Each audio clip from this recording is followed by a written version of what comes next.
दोस्तों मैं हर हफ्ते बड़ी मेहनत से आपके लिए वीडियोस बनाता हूँ, तो प्लीज़ चैनल को सब्सक्राइब कर देना। धीरे धीरे काली पहाड़ी के ऊपर से धुआं छटने लगा और विक्रम के ठीक सामने एक पत्थर के ऊपर उसकी तरफ पीठ करके एक खूबसूरत औरत बैठी हुई थी, जिसे देखकर उसकी धड़कनें जैसे थम सी गईं। उसने नीले कलर की जालीदार साड़ी पहनी हुई थी। उसका रंग दूध जैसा सफेद और बाल इतने घने और काले थे कि उसके पैरों को छू रहे थे। वो औरत वहां से उठी और विक्रम की तरफ पलटी। इतनी खूबसूरत औरत विक्रम ने अपनी पूरी जिंदगी में कभी नहीं देखी थी। उसकी आंखों में एक ऐसा गहरा सम्मोहन था जो किसी भी मर्द को अपना गुलाम बना ले। वो औरत कोई और नहीं बल्कि कलीथा थी। कलीथा ने अपना हाथ विक्रम की ओर बढ़ाया। उसके चेहरे पर मासूमियत भी थी और हवस भी। विक्रम किसी कठपुतली की तरह उसकी तरफ खींचा चला गया। कलीथा की खूबसूरती ने उसके दिमाग को सुन्न कर दिया था। कलीथा ने अपनी ठंडी मखमली बाहों में विक्रम को भर लिया। विक्रम को ऐसा लगा जैसे वो जन्नत में है। उसने विक्रम को जमीन पर लिटा दिया। अंधेरी रात और उस काली पहाड़ी पर दोनों एक हो गए। विक्रम अपनी जिंदगी के सबसे खूबसूरत चरम सुख को महसूस कर रहा था। वो पूरी तरह उस यक्षिणी के मोहपाश में बंध चुका था।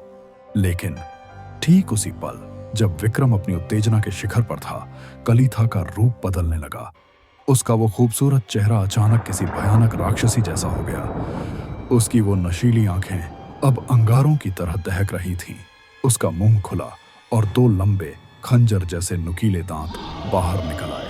इससे पहले कि विक्रम कुछ समझ पाता, कलीथा ने झपट्टा मारा और अपने दांत सीधे विक्रम के गले की नस में गाड़ दिए।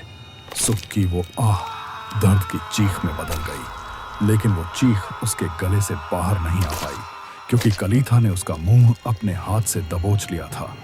वो किसी जंगली जानवर की तरह विक्रम का खून पीने लगी। विक्रम ने हाथ पैर फड़फड़ाए। उसकी आंखों के सामने अंधेरा छाने लगा। वो महसूस कर पा रहा था कि कैसे उसका जीवन, उसकी ताकत बूंद बूंद करके उस औरत के अंदर जा रही है। देखते ही देखते विक्रम का वो तगड़ा शरीर एक सूखी हुई लकड़ी जैसा हो गया। उसकी त्वचा पिचक गई और आंखें पथरा गईं। कलीथा ने उस बेजान जिस्म को कचरे की तरह एक तरफ फेंक दिया। खून पीकर कलीथा के चेहरे पर एक शैतानी चमक आ गई थी। उसकी त्वचा अब और भी ज्यादा चमकदार हो चुकी थी। 100 साल की भूख का पहला शिकार उसे मिल चुका था।